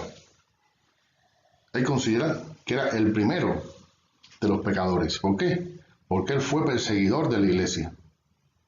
Nunca se glorió a sí mismo, sino en Dios, que lo había redimido y transformado. Nunca se complació o se gozó de su propia actitud, de su propia dedicación a Dios ni nada por el estilo. Él se consideraba un pecador, alguien de quien Dios tuvo misericordia, ¿verdad? Una persona que Dios sacó del mismo fuego del infierno y lo trajo a su luz, y lo trajo a su bendición y lo acogió. ¿Okay? Así que él no tenía razones para gloriarse de sí mismo, ni en su pasado, ni nada por el estilo, ni en sus logros. Su gloria venía precisamente del Salvador. Pablo le estaba asignando una labor a sus discípulos, que ya antes en su ordenación le había sido anunciada. 4:14. Debía paralizar a aquellos que estaban desviando de la fe a los que habían creído. Timoteo había sido ungido y ordenado por el Señor a través de Pablo para un ministerio como este. Tenía las herramientas, tenía la unción de Dios para llevarlo a cabo. Y Pablo dice que solo crisis y destrucción hallarán los que se desvían de la verdad de Dios. Les advierte acerca del duro futuro y de la condenación segura para los que se desvían de la palabra de Dios, de la verdad que Pablo había enseñado entre los efesios. 1:20, entregar a Satanás. Una frase potencialmente aleccionadora para los que se oponían y equivalía a la expulsión, al menos temporal, de la congregación. Mira a los Corintios 5:5, donde también se nos habla de un caso parecido, ¿verdad?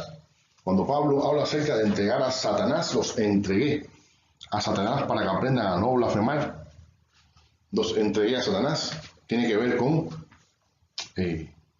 la separación de la iglesia, de una persona que está causando división, que está causando caos, con el objetivo de que recapacite. Y quizás la acción de Satanás sobre su vida lo haga reflexionar. ¿Okay? Esta es la forma de pensar y era una doctrina del Señor. Así se lo indicó el Señor a Pablo en esta ocasión. Ya estuvimos hablando un poco de eso ya en 1 Corintios 5:5.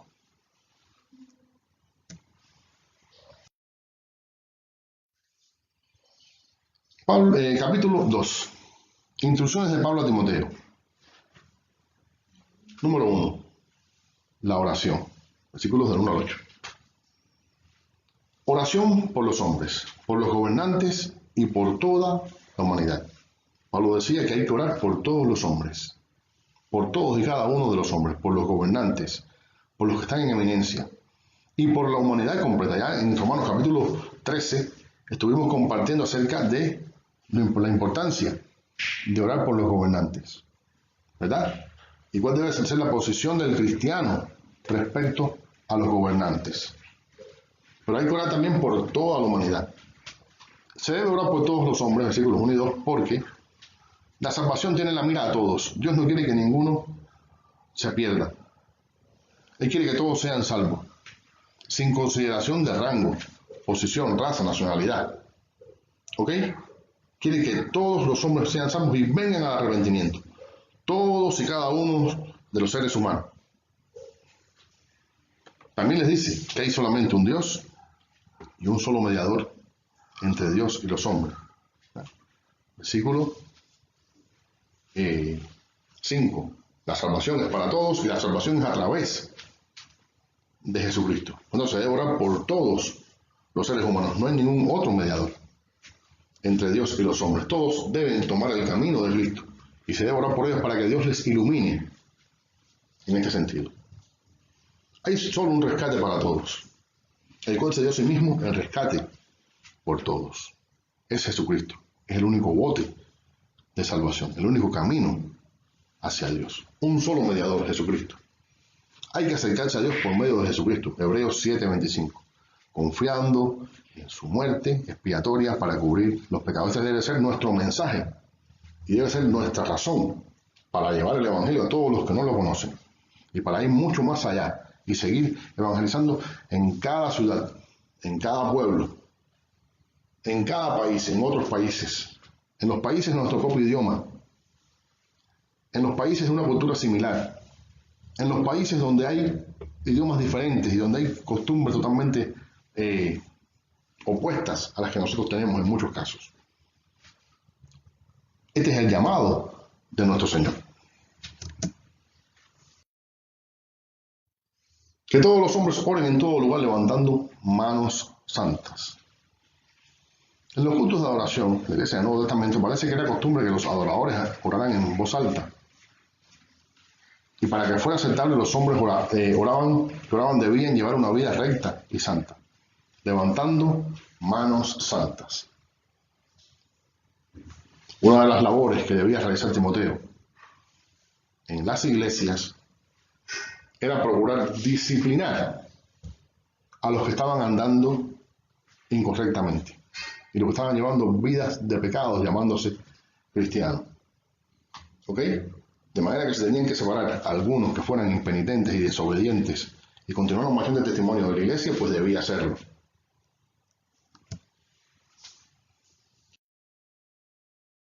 Dignidad de la mujer en las epístolas paulinas, específicamente en las cartas a Timoteo. Recomienda Que las mujeres practiquen la modestia, que decorosamente vistan y que eviten la vanidad. Al parecer estaba viendo por parte de algunos excesos en medio de la congregación en estos aspectos. La palabra griega cosmein, que se traduce atavío, de esta palabra deriva el término cosméticos, ¿verdad? El apóstol estaba refiriéndose a cubrir, al término cubrir la desnudez. ¿Okay?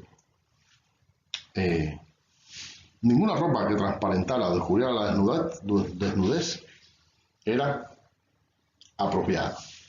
O sea, ninguna ropa que exaltara el pecado, la pecaminosidad y la vanidad humana.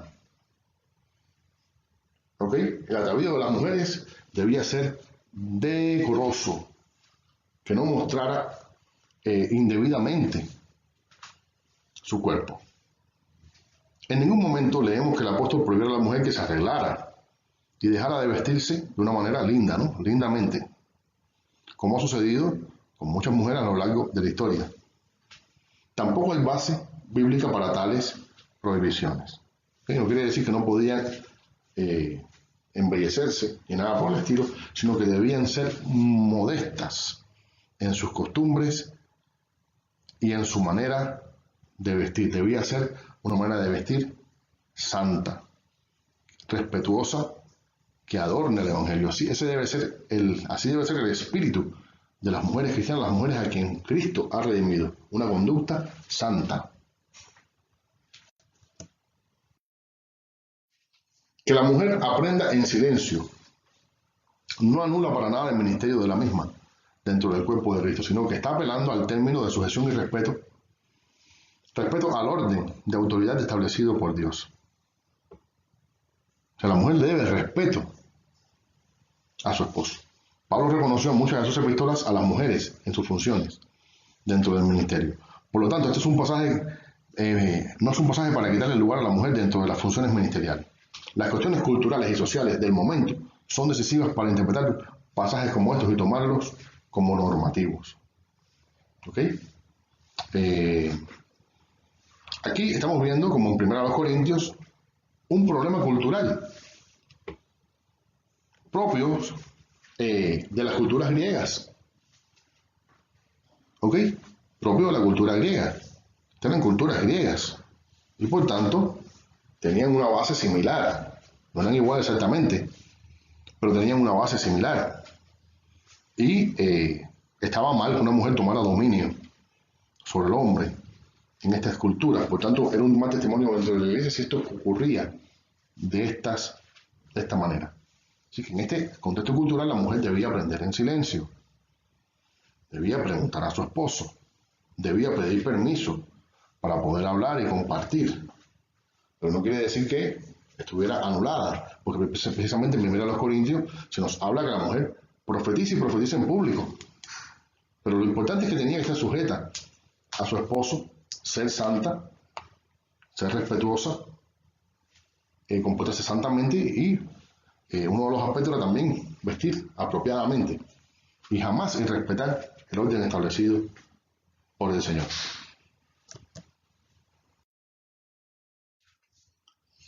Capítulo 3. El pastor del Nuevo Testamento. 3, 1 al 7. Anciano es la traducción del vocablo griego presbíteros, que se traduce presbiterio en 4:14.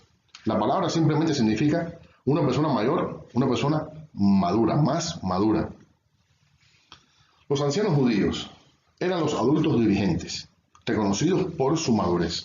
En la iglesia primitiva se cogía a los pastores de entre los hombres más maduros de la congregación, no solamente por su edad, no porque tengan una edad madura, sino porque eran maduros en cuanto a carácter. El término obispo procede del griego episcopos y significa supervisor. ¿Ok?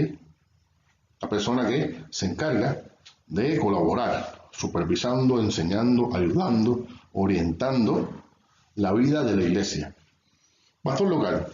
Entonces, un anciano en términos de madurez espiritual y un supervisor en términos de ministerio. Filipenses 1:1 da la constitución de la iglesia del Nuevo Testamento. Santos, obispos, diáconos. Él usó que las iglesias tuvieran más de un anciano o pastor. ¿Ok? Así que el pastor u obispo, o sea, se puede usar esos tres términos, pastor, anciano, obispo, significan lo mismo. Pastor es alguien que se encarga de las ovejas, era obispo porque supervisaba sus vidas espirituales, y anciano por causa de su madurez. Se aplicaban al mismo oficio las tres palabras.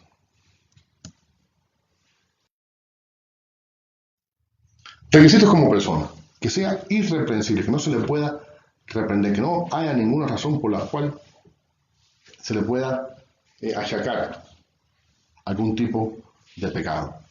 Esto es que no hay nada en su vida que el enemigo pueda usar para estorbar la obra ni arruinar su testimonio.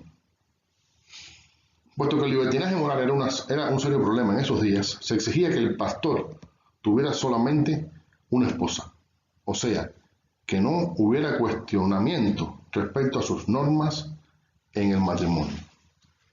¿Ok? Por eso se dice marido de una sola esposa, porque había tanto problemas morales y relajamiento que se tenía que hacer un requisito para el pastor. O sea, era obvio, pero puede ser que a muchas personas no les pareciera obvio, y por eso es que Pablo lo puntualiza a Timoteo. Por supuesto que el matrimonio monógamo es la enseñanza del Nuevo Testamento en todos sus aspectos, en todas las partes donde se trata este tema, es así. Así como Dios lo definió en su palabra. Pero alguno ha pensado que, bueno, esto es un requisito para el pastor, no para los demás hermanos. Pues es una enseñanza esta errónea, que por supuesto puede caer en la herejía, puede provocar hasta la apostasía en algunos, no cabe duda. Este era un requisito para todos los hermanos, pero sobre todo para el pastor, que era el ejemplo de todos los demás. Decoroso, se podría traducir ordenado. Sugiere una vida de testimonio y bien ordenado. O sea, debe ser un hombre que adornara el evangelio.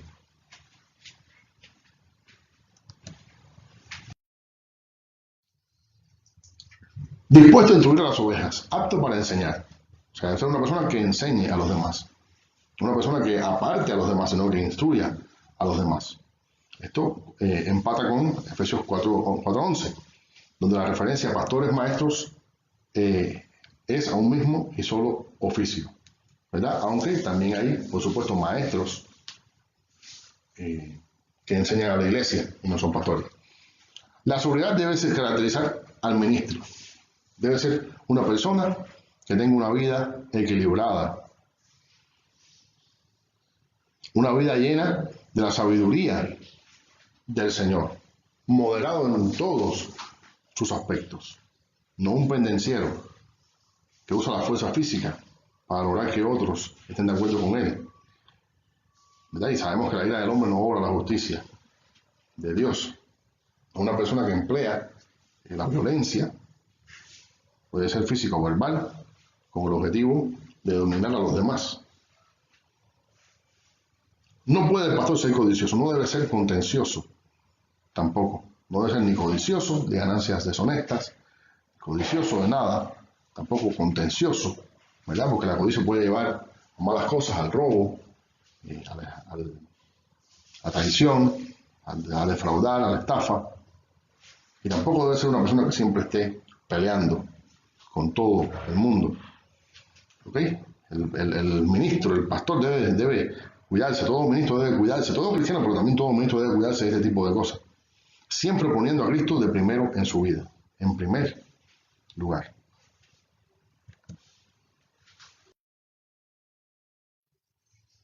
Comportamiento como familiar. El pastor debe ser la cabeza de su familia. Debe tener a sus hijos bajo control. O sea, deben estar sujetos a él. O sea, debe enseñarles en el Señor y tratarles con amor. Debe tratar de enseñar a sus hijos en amonestación al Señor, en respeto, en temor a Dios. Por tanto, debe ser un padre amoroso, y debe enseñar a sus hijos a que respeten también al Señor, para que pues tenga bien y no sufra él, y tampoco el nombre del Señor sea blasfemado y la iglesia sea dañada por ese tipo de cosas. El padre cristiano no debe permitir, no debe admitir pecados, no debe admitir majaderías, pesadeces de los hijos que dañen el evangelio. ¿Ok? Debe tratar a sus hijos conforme a como el Señor ha establecido en su palabra, y no debe tener parcialidad con ellos. Comportamiento como miembro de la iglesia. No debe ser un recién convertido el pastor, ¿verdad? El cristianismo está lleno de diferentes etapas. Pasarlas por alto puede llegar a ser peligroso. O sea, no es una persona que comienza en la iglesia, un neófito, alguien nuevo que todavía no es maduro en la fe, ¿verdad? Porque puede envanecerse y pensar que es la gran cosa y dañar por tanto la obra de Dios, dañar el evangelio, y esto va a impedirle que pueda realizar la obra de Dios correctamente, con imparcialidad, con moderación, con sabiduría y con madurez, que es la que se exige de un siervo de Dios. El pastor debe tener buen testimonio, incluso entre los que no son salvos, los de afuera, porque de lo contrario su mala reputación derribará el testimonio de la iglesia. Si el pastor tiene mala reputación afuera, tampoco puede tener un buen mal testimonio de los de afuera, porque si no, va a dañar el testimonio y va a dañar profundamente la iglesia, ¿verdad? Es una iglesia que en muchas ocasiones, una iglesia con este tipo de dificultad tiene muchos problemas para poder dar testimonio, para poder crecer y alcanzar a los perdidos.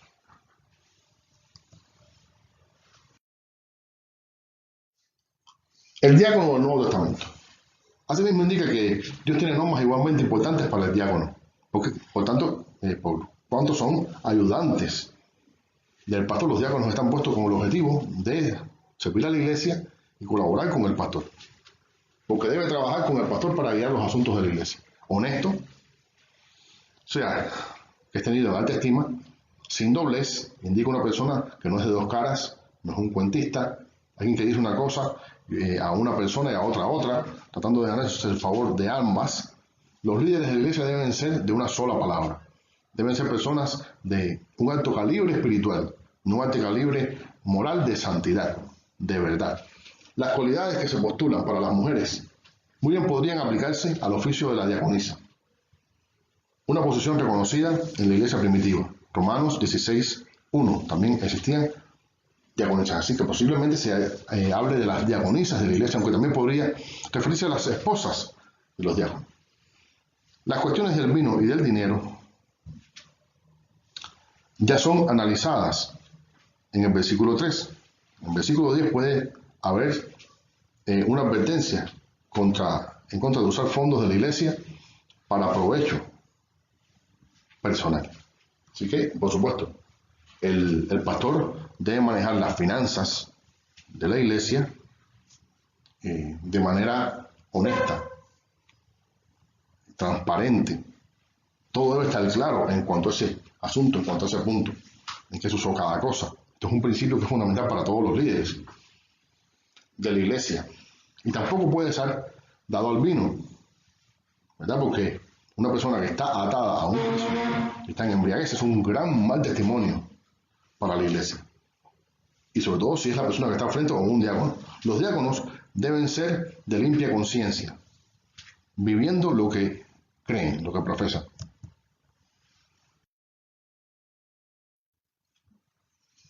La palabra mujeres en el versículo 11 tal vez se refiere a las esposas de los diáconos. Algunas versiones traducen diaconisas. Tanto el pastor como el diácono deben someterse a prueba antes de encargarles el oficio. O sea, se les debe permitir ejercer sus dones en otros ministerios antes de elegirlos como líderes. La posición de diácono es para trabajar, no para figurar. Los dirigentes de la iglesia que son fieles ganan un grado honroso ante Dios y ante los hombres. Así que es importante que los líderes de la iglesia, antes de que puedan ejercer ya el pastorado, primero se les pruebe de una manera bastante apropiada y larga en otros trabajos, que sean administradores, que se ocupen de las cosas materiales, que se ocupen del grupo de alabanza, de algún grupo pequeño de hermanos y de asuntos de finanzas, asuntos de secretaría, de muchos aspectos en los cuales pueda ser probado, ¿verdad? Y este hermano se prueba a sí mismo y la iglesia también lo prueba y el pastor que los está formando también prueba a estos líderes o futuros pastores. El misterio de la piedad. Grande es el misterio de la piedad, revelado en Cristo Jesús. Y grande en cuanto a la revelación, no en cuanto a la oscuridad.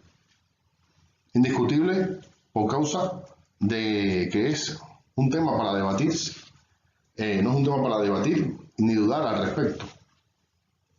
Es todo un hecho. Grande es el misterio de la piedad. Dice indiscutiblemente, grande es el misterio de la piedad. Dios fue manifestado en carne, justificado en el Espíritu, visto de los ángeles, predicado a los gentiles, creído en el mundo, recibido arriba en gloria. Por supuesto, refiriéndose al ministerio de nuestro gran Dios y Salvador, Jesucristo, ¿verdad? En quien habita corporalmente toda la plenitud de la deidad. Está hablando de la obra del Señor Jesús. Así que este misterio de la piedad, todo esto que ocurrió, es inmenso. Esto que había sido un misterio que Dios tenía escondido. Espero que fue manifestado, ha sido manifestado. Aunque nosotros vamos a conocer las profundidades de nuestro Señor Jesucristo mucho más apropiadamente, más profundamente en la vida eterna. Esta declaración doctrinal está íntimamente relacionada con lo que en los primeros versículos del capítulo 4 comenzará hablando el apóstol.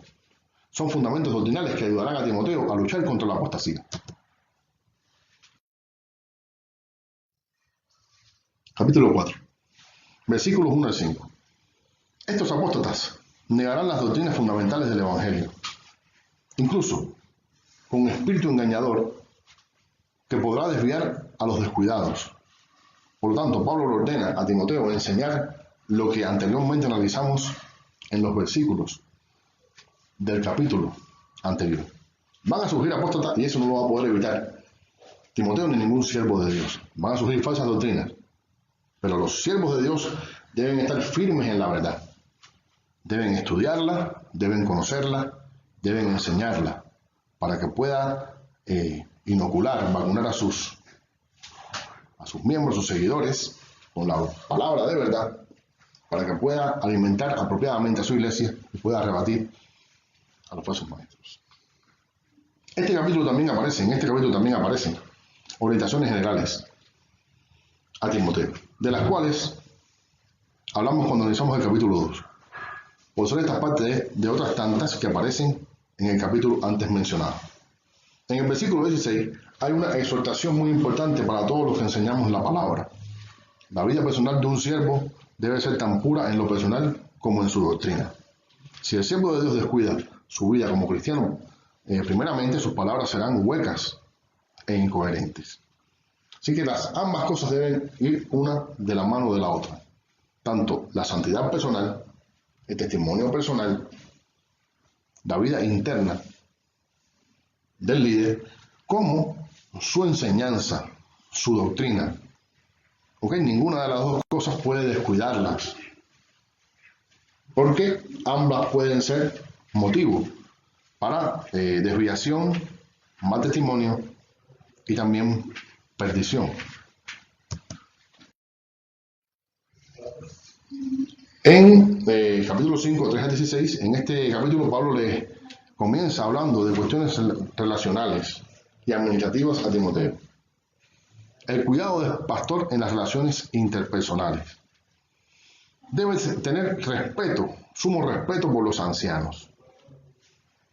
No debe reprender al anciano, sino exhortarle como si fuera su propio padre. Así como deben tratar los pastores, los siervos de Dios, los diáconos, los líderes, a los que son mayores, no con falta de respeto. A los jóvenes como hermanos, no siendo déspota, grosero, autoritario con los hermanos jóvenes,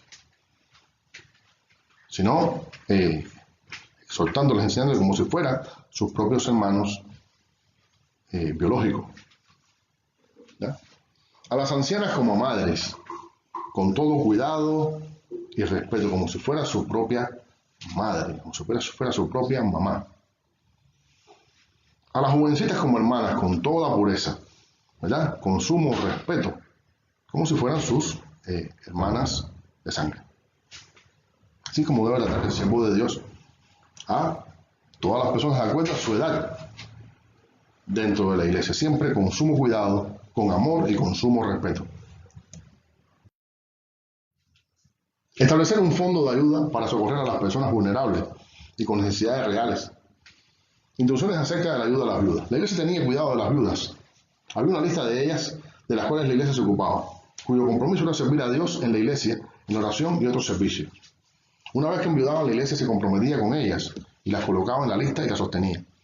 Pero habían ocurrido una serie de problemas con este tema. Algunos se habían comprometido con la iglesia a que se les brindara apoyo económico, pero en realidad no eran mujeres consagradas a Dios. También había problemas que algunas estaban viviendo con un hombre sin casarse. Otras estaban causando problemas. ¿Por qué? Porque al tener mucho tiempo libre y ser personas jóvenes y no consagradas y no dedicadas a la oración, pues lo que hacían era entrometerse en la vida de los demás y no hacer nada, sino a estar ociosas. Por eso Pablo les indica que pongan en la lista solamente a las viudas mayores de 60 años, que nunca se hayan divorciado y casado otra vez, varias veces, que hayan criado hijos, que tengan muchas buenas obras, que sean de buen testimonio y que fueran verdaderamente viudas, gente intercesora, gente de oración. En la lista debían estar mujeres consagradas, mujeres de oración, que sirvan a los hermanos y tengan muchas buenas obras. Pero si alguna de ellas tenía un hijo, un nieto o un familiar cercano que pudiera ocuparse de ellas, entonces no debía cargar a la iglesia, sino que tenían que sostenerla ellos. ¿Ok? Así que esta lista era buena, era una bendición, porque ayudaba a personas que verdaderamente eran viudas, que estaban en necesidad, que habían perdido a su esposo y no tenían amparo, y también propiciaba que estas mujeres pudieran dedicarse sosegadamente a la búsqueda de Dios, a la oración, ¿verdad? Estaba buscando Pablo que hubiera mujeres como Ana, la hija de Fanuel, que oraba continuamente y hacía ayunos por la redención de Israel. Así es como debían ser las viudas de la lista, de las cuales les menciona Pablo a Timoteo.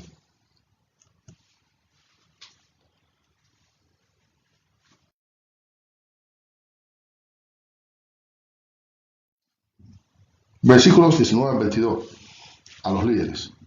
No aceptar acusaciones acerca de los líderes si no fueren hechas con elementos que corroboren la falta. Siempre que uno ejerce la labor de corregir e instruir a otros, corre el riesgo de tener desafectos. Alguien dijo que la acusación debe ser ejercida desde los hechos, no desde la murmuración. No avalar a personas para la labor ministerial sin que antes haber probado y haber comprobado su legitimidad como siervos. ¿Sí? Hay dos cosas importantes aquí. No se puede aceptar acusaciones contra líderes sin que haya pruebas contundentes que lo corroboren. Debe haber testigos de fe, al menos 2 o 3 testigos. Porque no cabe duda que los líderes y pastores en muchas ocasiones son víctimas. Y también sus esposas, oiga esto, sus esposas también son víctimas de falsas acusaciones. De personas que están descontentas con el hermano, con la hermana, y entonces lanzan un dardo de fuego, una mentira, una falsa acusación para ensuciar su nombre, para desmoralizarlo. ¿Ok? Y esto no estamos tratando de tapar el sol con un dedo. Si hay un ministro, una persona que comete una falta, debe ser llamado, debe ser corregido también, ¿verdad? Pero hay que tener, tiene su procedimiento, tiene su manera de realizarse. Y no se debe aprobar a una persona, avalarlo para la obra ministerial sin antes haberlo comprobado. No se puede poner las manos sobre alguien y ungirlo y enviarlo con ligereza, hermanos. Capítulo 6. La piedad y diferentes clases sociales. Esclavos y amos. De los esclavos hacia sus amos. Mantener una conducta correcta, dándole testimonios a través de su proceder acerca del mensaje del Evangelio. Los ricos. El contentamiento es importante. Una cosa es aprender a contentarse y otra muy diferente, ser un conformista sin ánimos. Todo cristiano debe aprender a contentarse con lo que tiene. ¿Ok? Porque de esto pueden surgir muchos problemas perjudiciales. Y puede haber ricos que con el afán de aumentar su fortuna hagan cosas que son en muchas ocasiones muy dañinas, perjudiciales y hasta desmanes, delitos graves contra Dios y contra el prójimo. Pero no, ser un conformista es importante crecer, es importante, es bueno progresar económicamente siempre que Dios lo permita, ¿verdad? El dinero o la riqueza no son malos en sí mismos, lo malo es amarlas más que a Dios. Por lo tanto, debemos usar lo que tenemos para servirle y amar más a las personas que a las posesiones materiales, porque la raíz de todos los males es el amor al dinero. La conducta de un siervo de Dios. Nuevamente Pablo va y comienza a aconsejar a Timoteo tanto en su vida personal como en su desempeño en el pastoreo de las ovejas y también de otros pastores. Les insta a que guardara el mandamiento. Eso se traduce en que fuera protector de la sana doctrina. O sea, que cuidara la sana doctrina, que estuviera atento a la sana doctrina, que enseñara la verdad de Dios, enseña la palabra, enseña la verdad, a que guardara la fe y honrara el llamado que había recibido. Nuevamente, habla acerca de su conducta, de su permanencia en la fe y también del cuidado de la doctrina, pero además de eso, que ejerza su llamado, que trabaje para Dios, que cumpla con su ministerio, a que enseñara a los ricos que tener esta condición social es también tener una gran responsabilidad delante de Dios. Los ricos deben ser ricos ¿en qué? En buenas obras, sobre todo ricos en buenas obras, y ocuparse de servir al Señor y de las personas que tienen necesidad. A que evitara discusiones vanas e insanas. Timoteo no debía meterse en discusiones con falsos maestros, ni en debates dañinos, ni nada por el estilo. No era esta su función, no era esta su labor, y esto más bien lo que producía era pérdida de vidas, de almas. ¿Ok? Es para perdición de los oyentes las vanas discusiones. Su labor era reprender a los falsos maestros y enseñar a los hermanos, no discutir de asuntos que engendran más contiendas, porque son sin sentido, porque no son huecas, son cuestiones vanas de hombres que simplemente aborrecen la verdad, que no quieren la verdad y no entienden absolutamente de ningún argumento sano de la sana doctrina de la palabra de Dios. Siempre van a encontrar una razón para poder permanecer en su falsedad, en su herejía, en su error. En primera a Timoteo se dan instrucciones para las iglesias. ¿Cómo debe ser la adoración pública? ¿Cómo debe ser la oración en la iglesia? La santidad debe ser la conducta y aspiración de los cristianos. Los requerimientos para los ancianos, obispos o pastores. Además, para los diáconos. Los requisitos en cuanto a la lista de viudas de la iglesia. Pablo ordena a Timoteo corregir las doctrinas erróneas. Le exhorta a tratar a todos con justicia y amor. Que el propósito primordial de la iglesia es que Cristo sea honrado y glorificado a través de ella. Además, en la iglesia debe reinar el amor fraternal. Bien, hermanos, así podemos resumir y también concluir esta preciosa epístola de Pablo a Timoteo. El Señor les continúe bendiciendo.